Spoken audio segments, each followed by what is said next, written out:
జీవితం దేవుని వరం, కలకాలం సౌభాగ్యం, అందుకో సమృద్ధి జీవం. క్రీస్తుడు మహాభాగ్యం, క్రీస్తుడు మహాభాగ్యం. సమృద్ధి జీవం టెలివిజన్ కార్యక్రమంలో చూస్తున్న వారిని కూడా ప్రతి ఆదివారం ఇక్కడ ట్రినిటీ కేథీడ్రల్ దేవాలయం, తేజస్వి నగర్ కాలనీ, అత్తాపూర్లో శక్తివంతమైన ఆరాధనలు జరుగుతున్నాయి. స్వస్థత ప్రార్థనలు నేను చేస్తున్నాను. అభిషేకింపబడిన తైలాన్ని రాసి మరి ప్రార్థన చేస్తున్నాను.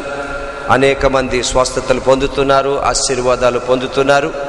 అంతేకాకుండా దేవుని వాక్యములో నుండి లోతైన సందేశాలు కూడా ఇక్కడ నేను అందిస్తూ ఉన్నాను. మిమ్మల్ని కూడా ఆహ్వానిస్తున్నాను, రండి. ప్రతి ఆదివారం ఉదయం 10:30 నుండి 12:30 దాకా జరిగే ట్రినిటీ కేథీడ్రల్ దేవాలయంలో మీరు కూడా ఆరాధన చేసి ప్రభు ఆశీర్వాదాలు పొందవలసిందిగా కోరుతున్నాను.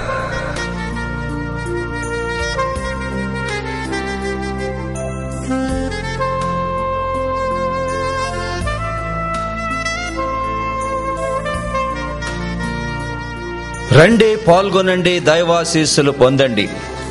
ప్రత్యేక శుభ శుక్రవారం దైవారాధన Trinity cathedral church, Tejasvi Nagar colony, Attapur, Hyderabad. April 18, 2014 మధ్యాహ్నం 12 నుండి 3 గంటల వరకు యేసు ప్రభు సిలువలో పలికిన 7 మాటలపై శక్తివంతమైన సందేశాలు రెవరెండ్ డాక్టర్ జోసెఫ్ కిషోర్ గారు అందించెదరు. 143 పిల్లర్ నుండి కిషన్ బాగ్ వైపు తిరిగి శ్రీనికేతన్ స్కూల్ దాటి ఎడమ వైపునకు తిరిగి 3వ కుడివైపు తిరగండి. వివరాలకు 9848866454, 9849018941 లేదా 9391168905 సంప్రదించండి. రండి, పాల్గొనండి, దైవాశీస్సులు పొందండి. ప్రాతకాల పునరుద్ధాన దైవారాధన Trinity cathedral church, Tejasvi Nagar colony, Attapur, Hyderabad. April 20, 2014 ఉదయం 5 గంటలకు యేసుక్రీస్తు పునరుద్ధానంపై శక్తివంతమైన సందేశము రెవరెండ్ డాక్టర్ జోసెఫ్ కిషోర్ గారు అందించెదరు. 143 పిల్లర్ నుండి కిషన్ బాగ్ వైపు తిరిగి శ్రీనికేతన్ స్కూల్ దాటి ఎడమ వైపునకు తిరిగి 3వ కుడివైపు తిరగండి. వివరాలకు 9848866454, 9849018941 లేదా 9391168905 సంప్రదించండి. సమృద్ధి జీవం కార్యక్రమాలు మరి మీలో చాలామంది స్పాన్సర్ చేశారు. వారందరికీ కూడా నా హృదయపూర్వకమైన కృతజ్ఞతలు. మరి ఈ కార్యక్రమాన్ని ట్రినిటీ కేథీడ్రల్ సభ్యురాలు మిసెస్ పి విజయ దినకర్ గారు, వైఫ్ ఆఫ్ మిస్టర్ ఆర్ఎస్జి దినకర్ గారు చేస్తూ ఉన్నారు కనుక వారికి హృదయపూర్వకంగా కృతజ్ఞత తెలియజేస్తూ మరి వారి కొరకు, వారి కుటుంబం కొరకు, వినబోయే దేవుని వాక్యము కొరకు మనం ప్రార్థన చేసుకుందాం. సర్వశక్తి గల మా పరలోకపు తండ్రి, యేసయ్య, పరిశుద్ధాత్మ దేవ, సమృద్ధి జీవం కార్యక్రమాలు నీవు దీవిస్తున్నావు నైనా. ఈ కార్యక్రమాల్లో లోతైన నీ సందేశాలు కొన్ని లక్షల మందికి నీవు అందిస్తున్నావు. ఎంతో ఖర్చుతో కూడిన ఈ కార్యక్రమాలను ఆదుకొనుటకు, స్పాన్సర్ చేయుటకు, గతములోనైనా కానుకలు పంపించిన వారి కొరకాయ నీకు స్తోత్రాలు, స్పాన్సర్ చేసిన వారి కొరకాయ నీకు స్తోత్రములు. వారిని మరలా ట్రినిటీ కేథీడ్రల్లో నుండి తండ్రి వారి కొరకు ప్రార్థన చేస్తుండగా వారిని దర్శించండి, దీవించండి, సమృద్ధిగా వారిని ఆశీర్వదించండి. ఈ కార్యక్రమాన్ని స్పాన్సర్ చేస్తున్న మరి సహోదరి విజయ దినకర్ గారిని నైనా వారి కుమార్తెను తండ్రి మీరు సమృద్ధిగా ఆశీర్వదించండి. శారీరకంగా, మానసికంగా, ఆధ్యాత్మికంగా దీవించండి. ఏ లోటు లేకుండా ఆశీర్వదించండి. ఏ అపాయం, అనారోగ్యం రాకుండా కాచి కాపాడండి. ముఖ్యముగా నీలో ఉన్న ఆధ్యాత్మిక ఆశీర్వాదాలు బిడ్డల మీద ధారాళంగా కుమ్మరించని, ఇప్పుడునైనా నీ వాక్యాన్ని మేము విననయుండగా సర్వసత్యములోనికి నడిపించి మమ్మలను దర్శించి ఆశీర్వదించమని ఈ ప్రార్థన మా ప్రభువును రక్షకుడు యేసు క్రీస్తు పేరిట అడుగుతున్నాము తండ్రి, ఆమేన్. ఒక అమూల్యమైన అంశం మీద 7 మాటల మీద నేను వాక్యాన్ని చెప్పనై ఉన్నాను. యేసుక్రీస్తు శిలువ మాటల్లో మనిషి పాప స్వభావాన్ని సంహరించుట.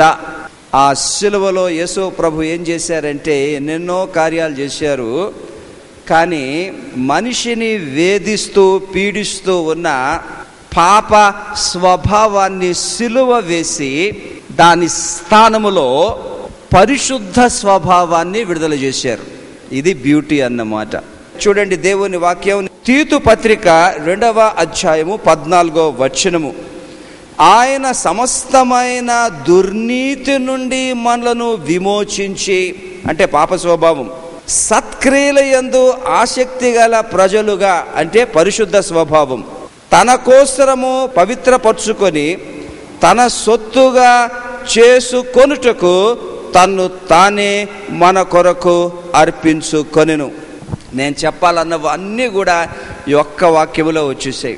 యేసు ప్రభు తన్ను తానే అర్పించుకున్నారు, సిలువలో మరణించారు. ఎందుకంటే ప్రియులరా, దుర్నీతి నుండి విడుదల చేయడానికి, పాప స్వభావం నుండి విడుదల చేయడానికి ఈ 7 సందేశాలు మనం విన్నప్పుడు ఒక్కొక్క చెడు లక్షణాన్ని గురించి నేను మీకు బోధించినప్పుడు యేసు ప్రభు దాన్ని సిలువలో ఎలాగ సంహరించారో, అది మన జీవితాల్లో సంహరించుకొనుటకు సిలువ శక్తి ఉన్నది గనుక ఆ లక్షణాలను మనము కూడా సమర్పించుకొని పశ్చాత్తాపముతో ఆ సిలువ రక్తము క్రిందికి వచ్చి ఆ లక్షణాలను మీరు నేను సిలువ వేయబడగలిగితే ఈ దైవారాధన ద్వారా ఎంతో పరిశుద్ధ స్వభావాన్ని పొందిన వారమై ఆ పరిశుద్ధ స్వభావము ద్వారా ఈ లోకములో నిజముగా ప్రభువునందు ఉన్న ఆ సమృద్ధి జీవాన్ని అనుభవించగలం.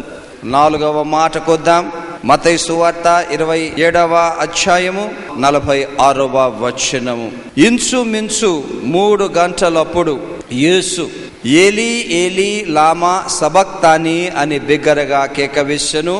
ఆ మాటకు నా దేవా నా దేవా నన్నెందుకు చెయ్యి విడిచితివి అని అర్థం. గమనించండి ప్రియులారా, ఈ 4వ మాటలో యేసు ప్రభు మరొక భయంకరమైన పాప లక్షణాన్ని సిలువ వేస్తూ ఉన్నారు. అది అవిధేయతను సిలువ వేసి విధేయతను విడుదల చేస్తున్నారు. నిజముగానే అవిధేయత అన్నది ఇంగ్లీష్లో డిసొబీడియన్స్, ఒక భయంకరమైన పాప లక్షణం. సందర్భాన్ని వివరిస్తున్నాను, చాలా జాగ్రత్తగా వినండి. అప్పటికి 3 మాటలు అయిపోయాయి. ఈ 4వ మాట వచ్చేటప్పటికి మనిషి చేసిన పాపమంతటికి, ప్రతి పాపానికి యేసు ప్రభు నొప్పిని శిక్షను భరిస్తూ ఉన్నారు. భయంకరమైన బాధ, నొప్పి. ఆ భయంకరమైన బాధకు తోడు మరొక భయంకరమైన బాధ చేరింది. నా దేవా నా దేవా నా చేయి నువ్వు ఎలా విడిచితివి. థియలాజికల్ గా చూస్తే పాపం కారణంగా మనిషి చెయ్యి దేవుడు విడిచిపెట్టాలి. విడిచిపెట్టబడిన ఆ స్థితిలో ఇంకా దేవునికి దూరం అయిపోయి, ఆ దేవునికి దూరం అయిపోయిన ఆ స్థితిలో మనిషి పాప శిక్షను భరించాలి. ఇదే జరుగుతున్నది. పరమ తండ్రి యేసు ప్రభు చెయ్యి వదిలిపెట్టేశారు. అప్పటి వరకు కనీసము నా తండ్రి నాతో ఉన్నాడు అన్న అభయం ఉండింది. కానీ యేసు ప్రభు మానవులు చేసిన పాపానికి శిక్ష యావత్తూ భరించాలి గనుక చెయ్యి వదిలిపెట్టాలి. ఇంకా ఆ క్షణములో చెయ్యి వదిలిపెట్టేశారు. దీన్ని థియాలజీలో ఏమంటామంటే the cry of dereliction, total abandonment, total forsakenness. ఇంకా దేవుని యొక్క నీడ గాని, ఆయన మాట గాని, ఆయన ప్రభావము గాని, ఆయన శక్తి గాని, ఆయన ప్రేమ గాని ఏమీ కనబడడం లే. Totally abandoned by God. The cry of dereliction, నా దేవా నా దేవా నా చెయ్యి నీవు ఎలా విడిచితివి తండ్రి. The highest point of pain, the highest point of agony, the highest point of suffering. ఏ మానవుడు కని విని ఎరుగని అత్యున్నతమైన బాధ, నొప్పి, దుఃఖము, వేదన, ఆవేదన, సాక్షాత్తు నరకం.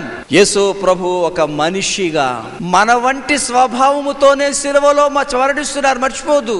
ఒక మానవ స్థితిలో ఆయన మరణిస్తున్నారు. ఇక్కడ ఒక భయంకరమైన శోధన వచ్చింది యేసు ప్రభువుకు. ఏంటో తెలుసా ప్రియులారా? అవిధేయత, డిసొబీడియన్స్. ఆ భయంకరమైన నొప్పిలో, బాధలో ఈ శోధన వచ్చినప్పుడు బహుశా యేసు ప్రభు అనుకొని ఉండవచ్చు, నాకే ఎందుకు ఈ బాధ, నాకే ఎందుకు ఈ నొప్పి, పోనీ బాధలో ఈ నొప్పిలో నువ్వు నా చెయ్యి పట్టుకుంటే నేను ఎలాగో ముందుకే వచ్చేవాడిని, కానీ ఈ భయంకరమైన బాధలో నువ్వు నా చెయ్యి వదిలేస్తే నేనేమైపోవాలి? ఒక భయంకరమైన శోధన వచ్చింది ప్రియులారా. ఏంటో తెలుసా అది? ఓకే ప్రభువా, తండ్రి నువ్వు నా చెయ్యి వదిలేవు గనుక నేను నిన్ను వదిలేస్తా. నిన్ను వదిలేయడం మాత్రమే కాదు, ఇక్కడ అందరితో చెప్పేస్తాను నేను, నా వల్ల కాదు, దించేసేయండి నన్ను. ఈ భయంకరమైన శోధన యేసు ప్రభు తప్పకుండా వచ్చి ఉంటుంది. You have forsaken me, okay enough is enough, I two will forsake you. నేను కూడా నిన్ను వదిలేస్తా.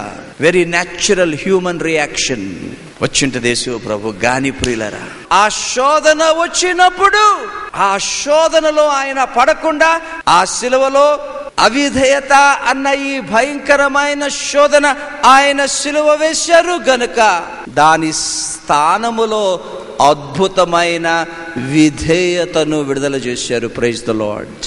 నా దేవా నా దేవా నా చెయ్యి ఎలా విడిచితివి అన్నారే గాని నువ్వు నన్ను వదులుతున్నావు గనుకనైనా నేను నిన్ను కూడా వదిలేస్తాను అని ఆయన అనకుండా ఆ 4వ మాట వచ్చేటప్పటికి తలవాల్చేసి ఆ భయంకరమైన నరకాన్ని ఆయన అనుభవించారు.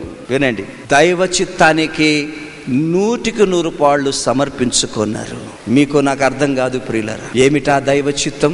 వాక్యం అంటది, ఇంచుమించు 3 గంటలు చీకటి ఆయను, కటిక చీకటి. ఆ కటిక చీకటి దేనికి సాదృశ్యం?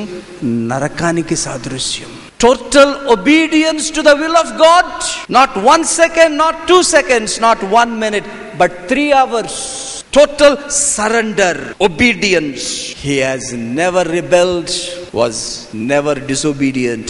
మరణము అగునంతగా ఆయన విధేయత చూపించారని దేవుని వాక్యం చెప్తుంది. ప్రియమైన సంగమా, ఇది నేను ఆలోచన చేసినప్పుడు క్రైస్తవ జీవితంలో ఒక నార్మల్ రియాక్షన్, అందరికీ వచ్చే రియాక్షనే. భయంకరమైన శ్రమలు, బాధలు, కష్టాలు, ఇబ్బందులు వచ్చినప్పుడు దేవుని పట్ల అవిధేయత చూపించడం. ఈ బాధ, దుఃఖము, వేదన వచ్చినప్పుడు నార్మల్ హ్యూమన్ రియాక్షన్, సరే నువ్వు నన్ను వదిలేవు కదా, ఓకే నేను నిన్ను వదిలేస్తున్నాను. ఎంతమంది క్రైస్తవ సంఘములు ఇది చేయలేదు? 2 రకాలు వచ్చారు. ఒకరు బాహాటంగా వదిలేస్తారు, ఇంకా దేవునితో ఏ సంబంధ బాంధవ్యాలు పెట్టుకోరు. ఇది మొదటి రకం. ఈ 2వ రకం ఇంకా భయంకరమైన రకం. వీళ్ళేంటంటే గుడికి వస్తారు గాని దేవునికి చాలా దూరంగా ఉంటారు. యేసు ప్రభు చాలా తేటగా చెప్పారు, ఇదిగో మీరు నన్ను నమ్ముకుంటున్నారు కదా, ఈ లోకములో శ్రమలు, హింసలు, బాధలు, కష్టాలు వస్తాయి. శ్రమల్లో దేవుని పట్ల అవిధేయత అన్నది చాలా విచ్చలవిడిగా ఈ లోకములో కనబడుతుంది ప్రియులరా. ఆ కష్టము, ఆ బాధ, ఆ దుఃఖం వచ్చినప్పుడు దేవునితో నా బాంధవ్యము తెగినపోయి వారు చాలా మంది ఉన్నారు. బాంధవ్యం తెగిపోద్ది, ఆయనతో మాట్లాడడం మానేస్తారు, ఆయన మీద అలుగుతారు. వాస్తవానికి వస్తారు, పోతారు, కానీ there is no personal relationship. ఈ బాధలు, ఈ కష్టాలు వచ్చినప్పుడు ప్రార్థన జీవితం కొట్టుకుపోద్ది. ఈ బాధలు, కష్టాలు వచ్చినప్పుడు దేవుని వాక్యం చదువుకోవడం పోద్ది. కొన్ని సందర్భాల్లో ఆరాధన కూడా రావడం మానేస్తారు.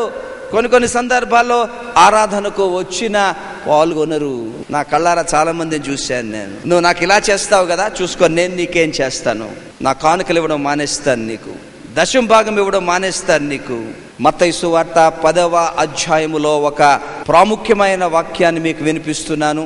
క్రైస్తవ సంఘములో దీన్ని ఎన్నడూ దయచేసి మీరు మరువరాదని నేను దేవుని సేవకునిగా మిమ్మల్ని కోరుతూ ఉన్నాను ప్రియులరా.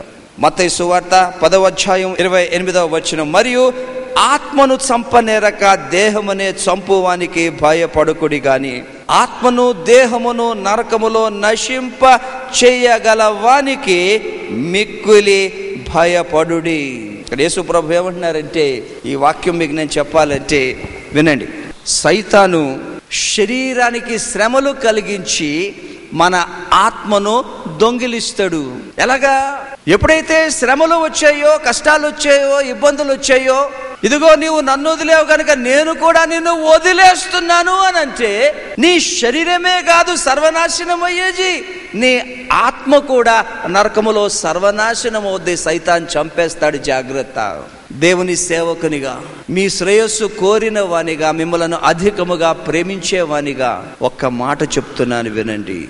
ఎందుకు శ్రమలు వచ్చాయో, ఎందుకు కష్టాలు వచ్చాయో, ఎందుకు ఇబ్బందులు వచ్చాయో, ఎందుకు నష్టాలు వచ్చాయో ఆలోచన చేయండి. చాలా సత్యాలు పరిశుద్ధాత్మ దేవుడు బయలుపరుస్తాడు. నేను కూడా బోధిస్తూనే ఉన్నాను. అర్థమైతే మంచిది. ఒకవేళ అర్థము కాకపోతే, ఆ అర్థము కాని స్థితిలో కూడా, ఆ శ్రమల్లో, ఆ కష్టములో కూడా నీ యేసును దయచేసి ఎన్నడూ విడిచిపెట్టకు.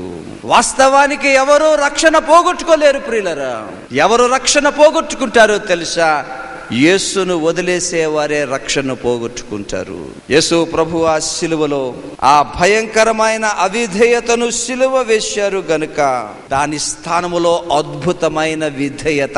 ఏమిటి విధేయత? శ్రమల్లో విధేయత, నొప్పిలో విధేయత, కష్టములో విధేయత, నష్టములో విధేయత. ఇది మామూలు విధేయత కాదు ప్రియులరా. ఇది దేవుని చిత్తమునకు సంపూర్ణముగా సమర్పించుకునే విధేయత. ఈ మధ్యాహ్నం మన హృదయం మీద ఒకసారి చేయి పెట్టుకొని, ప్రభువా, నీ మీద నాకు ఏదో ఒక బాధ ఉన్నది, నీ మీద నాకు ఏదో ఒక కష్టం ఉన్నది, ఏదో నీవు నాకు చేయవలసింది చెయ్యలేదు అన్న దుఃఖం ఉన్నది. ఎందుకు ఈ ప్రతికూలము నా జీవితంలోనికి నువ్వు అనుమతించావో, నీ మీద నాకొక ఫిర్యాదు ఉన్నది.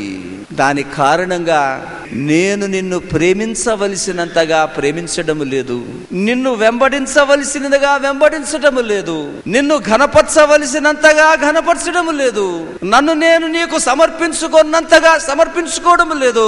నాకు నీకు ప్రభువా, ఇదిగో ఈ శ్రమ, ఈ బాధ అడ్డం వస్తున్నాయి నాయనా. ఈ మధ్యాహ్నం నేను దాన్ని సిలువ వేస్తాను అని చెప్పగలుగుతామా? ఆ దేవుని పట్ల ఆ అవిధేయతను మనము సిలువ వేయగలమా? ప్రియా సోదరి సోదరుడా, చేద్దాం.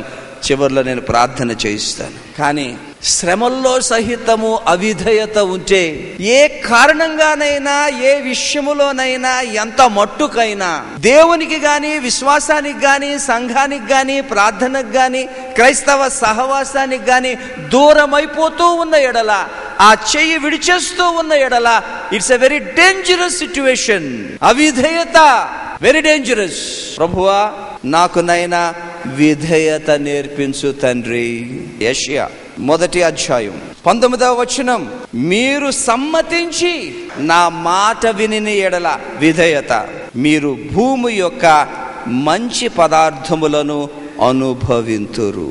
జీవితములో విధేయత, శ్రమల్లో విధేయత, ప్రతికూలాల్లో విధేయత ప్రభువుకు చూపిస్తే వాగ్దానం ప్రియులరా, మంచి పదార్థములను మీరు అనుభవించెదరు. 5వ మాటకు వస్తున్నాము. యోహాను సువార్త 19వ అధ్యాయము 28వ వచనం.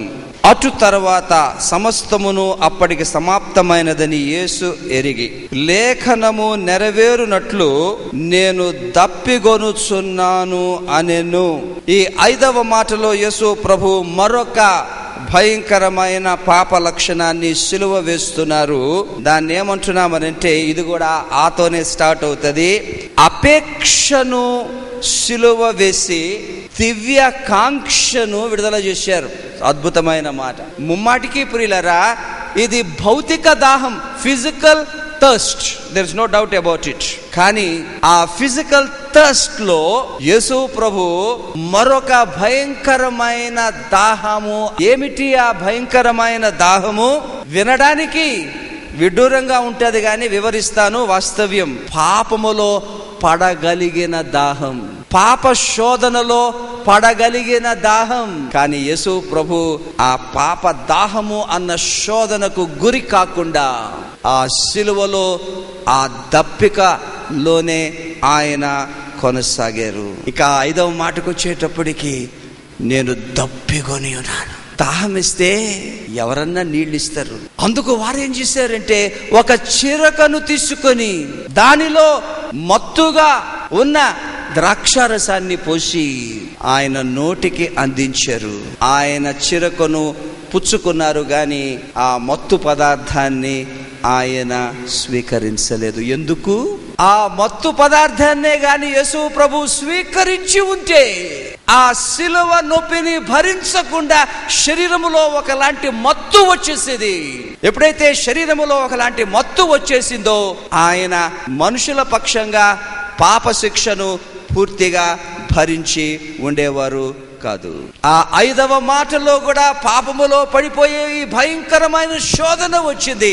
ఆ చిరక పుచ్చుకున్నప్పుడు ఒకసారి తాగేసి, రెండోసారి తాగేసి, మూడోసారి తాగేసి ఇక పూర్తిగా మత్తయి చచ్చిపోతే ఇంక అందులో పాప ప్రాయశ్చిత్తం ఏముంది? ఈ సెడ్ నో, ఈ పాప దాహము అన్న ఈ శోధనకు నేను పడను అంటూ జీవితాంతము ఆయన జయించారు. చివరికి సిలువలో ఆ చివరి క్షణములో కూడా సైతాన్ వదలలేదు, అక్కడ కూడా జయించారు. ప్రియులారా, ఎంత అద్భుతమైన మాట మనం చూస్తున్నాం. ఎలా జయించగలిగారు? ఆ శోధనను సిలువ వేసినందుకే ఆయన జయించగలిగారు. ఆ పాప అపేక్షను ఆయన సిలువ వేసి దానిలో నుండి దేవుణ్ణి గూర్చిన ఒక అపేక్ష, కాంక్ష, ఒక దాహం, ఒక ఆకలిని ఆయన విడుదల చేశారు. ప్రియమైన సంఘమా, ఎక్కువ చెప్పే అవసరం లేదు. పాపాన్ని గూర్చిన దాహం అందరిలో ఉంటుంది. తీయటి దేవుని వాక్యం, గలతీ పత్రిక 5వ అధ్యాయం 17వ వచనం, శరీరము ఆత్మకును ఆత్మ శరీరమునకు విరోధముగా అపేక్షించును. అపేక్ష. నువ్వు రక్షణ పొందావు కరెక్టే, కానీ నీ రక్షణ జీవితములో నీకంటూ ఒక పాప స్వభావం ఉన్నది, నీకంటూ ఒక పరిశుద్ధ స్వభావం ఉన్నది. ఈ పాప స్వభావము పరిశుద్ధ స్వభావంతో ఎప్పుడు పోరాడుతూనే ఉంటుంది. పాప స్వభావం అంటది తప్పు చేయంటది, పరిశుద్ధ స్వభావం అంటది నువ్వు తప్పు చేయడానికి వీలు లేదంటది. ఈ పోరాటము ప్రతి క్రైస్తవ జీవితంలో కొనసాగుతూనే ఉంటుంది. ప్రియులరా, అయితే వినండి, నీ క్రైస్తవ జీవితములో, నా క్రైస్తవ జీవితములో ఒక రోజు వచ్చిందంటే ఏ స్వభావము నెగ్గుతున్నది? పాప స్వభావమా, పరిశుద్ధ స్వభావమా? పాపాన్ని గూర్చిన దాహానికి గురైపోతున్నామా? దాని స్థానములో దేవుని గూర్చిన దాహాన్ని కాంక్షిస్తున్నామా? పాపదాహము లేకపోవడం మంచిది, కానీ ఆ పాపదాహము లేకపోని స్థితిలో దేవుని గూర్చిన దాహం ఉండాలి. అది రక్షణ. దుప్పి నీటి వాగుల కొరకు ఆశపడుచున్నట్లు దేవా నా ప్రాణము నీ కొరకు తృష్ణగొనుచున్నది అంటాడు దావీదు. ప్రియమైన సంగమా, ఈ ప్రాచీన స్వభావం ఈజ్ ద కల్ప్రిట్. ఈ పాప దాహం ఈజ్ ద కల్ప్రిట్. ఇది అన్నిటికన్నా భయంకరమైన శత్రువు. రకరకాల పాప దాహం ఎంతెంత మందిని లాగేసి పడేసి, భయంకరమైన పాప దోషం, బాధ, దుఃఖం. ఏంటి? నా పాప దాహాన్ని నేను జయించలేకపోతున్నాను. క్రైస్తవ సంఘములో ఎవరు కూడా అనుకోకూడదు నాలో ఏ తప్పు లేదని, నాలో ఏ పాపదాహము లేదని ఎవరు అనుకోవడానికి వీలు లేదు. ఎందుకంటే ప్రియులరా, మనలో పాపము లేదు అని మనము అన్నట్లయితే మనము అబద్ధికులమవుతాం. ఒకే మాట గుండె మీద చేయించుకొని, ప్రభువా నిజమే, క్రైస్తవ జీవితంలో రకరకాల పాపదాహాలు నేను జయించాను. Praise the lord. చాలా ముందుకొచ్చేసాం, చాలా ఉన్నతముగా ఎదిగిపోతున్నాం, పరిశుద్ధతలో పరిపక్వం చెందుతున్నాం. Praise the Lord. But still ఎక్కడో ఒకటి దాగి ఉన్నది, దానిని వదలలేకపోతున్నావు. ఎన్నిసార్లు నీవు జయించాలనుకున్నా తీర్మానం చేసుకుంటున్నావు, కానీ శోధన రాగానే టప్పమని పడిపోతున్నావు. అది జయించే శక్తి మనకు లేదు. ప్రియులరా, గుండె మీద చేయించుకొని, నైనా ఇదిగో ఆ ఒక్క పాపదాహం నన్ను వెంటాడుతున్నది. కొన్నిసార్లు దాన్ని నేను చెప్పుకోగలను, కొన్నిసార్లు చెప్పుకోలేను. ఈ రహస్యాన్ని ఒకరికి చెప్తే ఎంత నవ్వుల పాలైపోతాను నేను. అదొక శరీరేచ్ఛ కావచ్చు, కోపం కావచ్చు, ద్వేషం కావచ్చు, మోసం కావచ్చు, అబద్ధాలు కావచ్చు, అసూయ కావచ్చు, ఏదైనా కావచ్చు. ఆ శోధన, పాపము చెయ్యాలి అన్న అపేక్ష. How blessed we are. సిలువ యేసు ప్రభు సిలువ వేశారు. ప్రియులరా, ప్రభువా దాన్ని నేను సిలువ వేస్తున్నాను నైనా. అయితే వినండి ప్రియులరా, ఒక మాట మీకు నేను చెప్తున్నాను.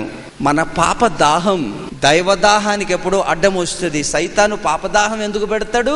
మన నుండి దేవుని దాహాన్ని దొంగిలించడానికి. ఎప్పుడైతే ఆ పాపదాహములో ఉంటామో దేవుని గూర్చిన దాహము ఉండదు.